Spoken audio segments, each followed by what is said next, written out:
atau perlu dimaklumi bahwa kita sebagai manusia itu bisanya melihat kesalahan-kesalahan orang lain.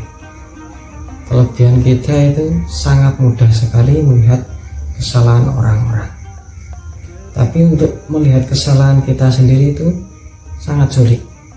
Karena memang yang namanya kesalahan, dosa atau aib itu diibaratkan oleh ulama seperti hanya dengan nukhomah atau dahak atau ingus, umbel. Itu bisa terlihat begitu menjijikkan jika memang diproduksi atau dikeluarkan oleh orang lain, sumbernya itu dari orang lain.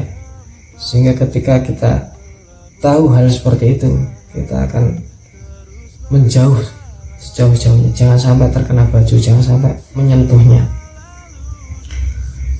Tapi jika yang namanya riya, dahak atau umbel, ingus itu keluarnya dari kita, sumbernya dari kita, itu kita biasa-biasa saja, menyentuh nggak masalah. Menelan dahak sendiri kadang juga bisa nggak terasa jijik. Sama halnya dengan kesalahan itu sendiri, jika keluar dari orang itu rasanya gimana. Tapi kalau kesalahan itu dari kita, nggak merasa sama sekali, tenang-tenang. Dan perlu disadari bahwa yang namanya manusia itu adalah tempatnya salah, tempatnya lupa. Nah, setelah sadar seperti itu, tugas kita itu bukanlah saling menyalahkan, bukan saling menghina, merendahkan. Tugas kita adalah saling mengingatkan, saling menasihati. Kita bisa ngambil bagian dengan kelebihan kita tadi, bisa melihat kesalahan orang. Nah, ketika ada kesalahan dari orang, kita punya kesempatan untuk melakukan ibadah, melaksanakan perintah yang namanya tanha anil fahsya, mencegah kemungkaran, wa tawasau bil haq, memberi wasiat kebaikan, ada kebenaran, dinasihati, bukan saling menyalahkan. Begitupun sebaliknya, jika ada orang yang menasihati kita, mungkin kita sudah melakukan kesalahan, dan itu kesempatan bagi dia untuk melaksanakan tugasnya, menasihati kita. Dan kita harus senang dengan nasihat mereka pada kita, harus terima, harus senang.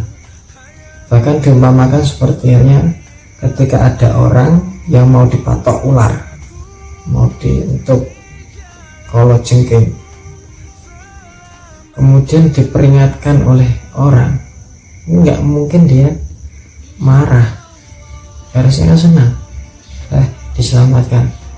Apalagi masalah dosa, kalau dipatok ular kan resikonya terkena patokan tadi, terluka, itu pun mungkin hanya sebentar. Tapi kalau kita melakukan dosa, resikonya lebih bahaya daripada ini sekedar digigit ular. Kemudian setelah kita tahu telah melakukan kesalahan, dosa, tugas kita selanjutnya adalah memperbaikinya, menyesalinya, bertaubat, beristighfar. Itu ladang